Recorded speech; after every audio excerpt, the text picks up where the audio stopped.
ब्रह्मपुत्र का पानी रोकने चला था चीन, लेकिन बाप निकला भारत। तैयारी ऐसे कि ड्रैगन का छूट गया पसीना। पाकिस्तान की चाल तो हो ही गई फेल, अब अमेरिका भी कांप रहा है भारत के जल प्रलय से। जो देखने वाले हैं वो आपको हिला कर रख देगा। दोस्तों सोचिए जरा, जब पाकिस्तान अपने देश में पानी की एक एक बूंद के लिए तरस रहा था, तब उसने किसकी तरफ देखा? चीन की तरफ। और जैसे ही भारत ने सिंधु जल संधि को लेकर पाकिस्तान पर शिकंजा कसना शुरू किया, वहां के हुक्मरान बौखलाकर गीदड़ भपकियां देने लगे। पाकिस्तानियों ने खुलेआम कहा कि अगर भारत हमारा पानी रोकेगा तो चीन भारत का पानी रोक देगा। ये धमकी सुनते ही सोशल मीडिया से लेकर न्यूज चैनलों तक एक तूफान समझ गया। भारत के लोग सोच में पड़ गए, अगर चीन ने ब्रह्मपुत्र नदी का पानी रोक दिया तो क्या हमारे नॉर्थ ईस्ट के लोग प्यासे रह जाएंगे? क्या खेत सूख जाएंगे? क्या ये धमकी भारत को झुकने पर मजबूर कर सकती है? लेकिन दोस्तों, यहीं से शुरू होती है असली कहानी। एक ऐसी कहानी जो पाकिस्तान और चीन दोनों को पानी पानी कर देगी। असम के मुख्यमंत्री हेमंत बिस्वा शर्मा ने जिस अंदाज में चीन पाकिस्तान की इस चाल का जवाब दिया, उसने साबित कर दिया कि भारत आज का भारत है जो न डरता है और न ही झुकता है। उन्होंने ऐसा डाटा और ऐसे तथ्य सामने रखे कि पाकिस्तान को अपना सिर झुकाकर भागना पड़ा और चीन की रणनीति की हवा निकल गई। पर रुकिए, क्या वाकई चीन ब्रह्मपुत्र नदी का पानी रोक सकता है? अगर हाँ, तो भारत पर इसका क्या असर होगा? और अगर नहीं, तो पाकिस्तान ऐसी गीदड़ भपकियां क्यों दे रहा है? क्या ये सिर्फ एक मानसिक खेल है या इसके पीछे कोई बड़ा प्लान है? दोस्तों, चीन ने तिब्बत में ब्रह्मपुत्र पर कई डैम बनाए हैं। सैटेलाइट इमेज में साफ दिखता है कि वो यारलुंग त्सपो पर विशालकाय प्रोजेक्ट पर काम कर रहा है। चीन के सरकारी मीडिया ने एक बार धमकियां दी हैं कि अगर भारत पानी पर राजनीति करेगा तो चीन अपने हिस्से का पानी रोक सकता है। सोचिए, अगर सच में चीन ऐसा कर दे तो क्या होगा? नॉर्थ ईस्ट इंडिया, खासकर असम, अरुणाचल और मेघालय, जहां ब्रह्मपुत्र की जीवन रेखा है, वहां के खेत खलिहान सूख सकते हैं। चाय बागानों का क्या होगा? लाखों लोगों के पीने का पानी खत्म हो सकता है। ये खतरा जितना बड़ा दिखाया जा रहा है, उतना है भी या नहीं? यहाँ से कहानी और भी रोचक हो जाती है, क्योंकि पाकिस्तान और चीन दोनों ही एक मनोवैज्ञानिक खेल खेल रहे हैं। पाकिस्तान जानता है कि वो भारत को सीधी जंग में हरा नहीं सकता, इसलिए पानी को हथियार बना रहा है। और चीन, जो हमेशा से अपनी विस्तारवादी नीतियों के लिए कुख्यात रहा है, अब इस गेम में उतर चुका है। लेकिन असम के मुख्यमंत्री ने जैसे ही इस प्रोपोगेंडा का पर्दाफाश किया, पूरा नैरेटिव बदल गया। उन्होंने कहा, ब्रह्मपुत्र कोई साधारण नदी नहीं है, ये एक ऐसी शक्ति है जो हिमालय से निकलती है और भारत में आकर बदलकर महाकाय हो जाती है। चीन चाहे जितना डैम बना ले, चाहे जितनी कोशिश कर ले, वो भारत को प्यासा नहीं कर सकता। अब सोचिए दोस्तों, अगर ये सच है तो पाकिस्तान क्यों ऐसा डर फैला रहा है? और चीन का असली मकसद क्या है?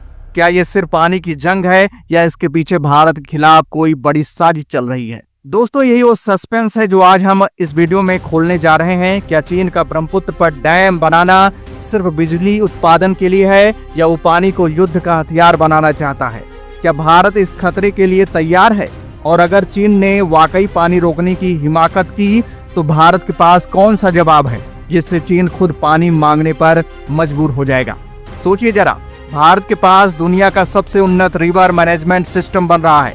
क्या ये चीन की चाल का तोड़ है? और अगर पाकिस्तान ने अपने आका चीन के भरोसे भारत को डराने की कोशिश की है, तो क्या वो बूमरैंग होकर उसी पाकिस्तान को डुबा देगा? दोस्तों, ये कोई साधारण वीडियो नहीं है, ये उस रहस्य का खुलासा है जिससे आप समझ पाएंगे कि कैसे भारत अपने दुश्मनों की चाल को उनके ही खिलाफ इस्तेमाल कर रहा है। तो क्या आप तैयार हैं जानने के लिए कि असल में चीन ब्रह्मपुत्र का पानी रोक भी सकता है या ये सब सिर्फ एक प्रोपोगेंडा है? क्या भारत के पास कोई ऐसा सीक्रेट प्लान है जिससे पाकिस्तान और चीन दोनों की वाटर वार की रणनीति ध्वस्त हो जाएगी? तो दोस्तों, पूरी खबर क्या है जानेंगे इस वीडियो में, लेकिन उससे पहले भारत की इस बढ़ती ताकत के लिए इस वीडियो को लाइक कीजिए और कमेंट बॉक्स में जय हिंद जरूर लिखिए।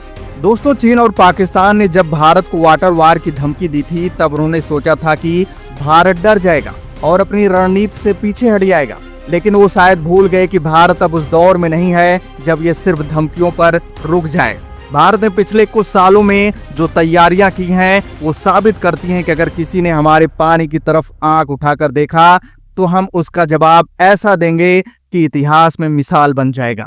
चीन ने तिब्बत में ब्रह्मपुत्र नदी पर बड़े बड़े डैम बनाए हैं। वो दिखाना चाहता है कि अगर भारत पाकिस्तान का पानी रोकता है तो वो भी ब्रह्मपुत्र का प्रवाह रोक सकता है।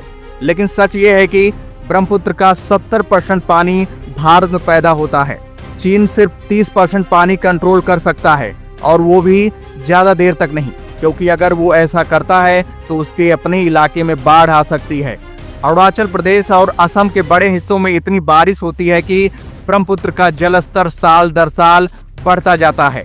इस नदी में भारत की दर्जनों सहायक नदियां मिलती हैं, जिनमें सुबनसिरी, लोहित, मानस और धनसिरी जैसी नदियां शामिल हैं। ये नदियां इतनी बड़ी हैं कि अकेले ब्रह्मपुत्र का प्रवाह कई गुना बढ़ा सकती हैं। इसका मतलब यह है कि भारत का नॉर्थ ईस्ट पूरी तरह से आत्मनिर्भर है और किसी भी बाहरी देश पर निर्भर नहीं है। अब अगर चीन पानी रोकने की कोशिश भी करे तो वो ज्यादा से ज्यादा कुछ दिनों तक ही कर सकता है।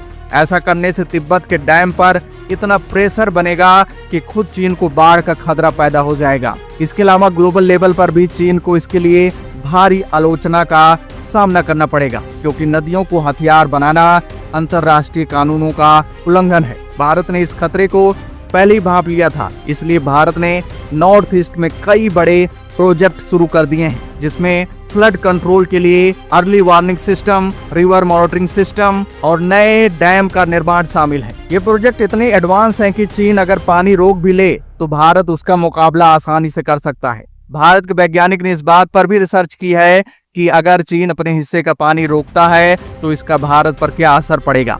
रिसर्च के अनुसार चीन के हिस्से का पानी रुकने से भारत में ब्रह्मपुत्र का प्रवाह केवल 20% तक कम हो सकता है, और ये कमी कुछ दिनों से ज्यादा नहीं टिकेगी।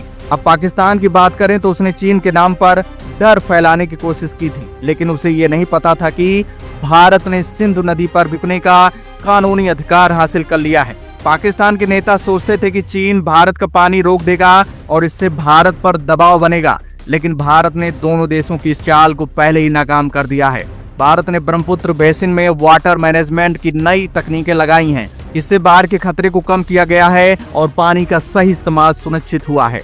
असम के कई हिस्सों में नए बैराज और स्टोरेज फैसिलिटी बनाई गई है, ताकि अगर कभी चीन पानी कम भी कर दे तो भारत के पास पर्याप्त भंडार मौजूद हो। भारत ने ब्रह्मपुत्र नदी पर हाइड्रो पावर प्रोजेक्ट भी बनाए हैं। ये प्रोजेक्ट चीन के डैम की तरह ही एडवांस हैं और भारत को बिजली उत्पादन के साथ साथ फ्लड कंट्रोल में भी मदद करते हैं। अरुणाचल प्रदेश में बनाए गए डैम चीन के डैम का जवाब हैं। अगर चीन पानी रोकेगा तो भारत में डैम से पानी छोड़कर प्रवाह को सामान्य बनाए रख सकता है। भारत की स्ट्रेटजी का सबसे खतरनाक हिस्सा यह है कि भारत के पास अब ब्रह्मपुत्र बेसिन में इंटरकनेक्टेड वाटर चैनल्स हैं। इसका मतलब यह है कि एक नदी का पानी दूसरी नदी में डाइवर्ट किया जा सकता है। ये सिस्टम इतना एडवांस है कि चीन के किसी भी कदम का जवाब तुरंत दिया जा सकता है।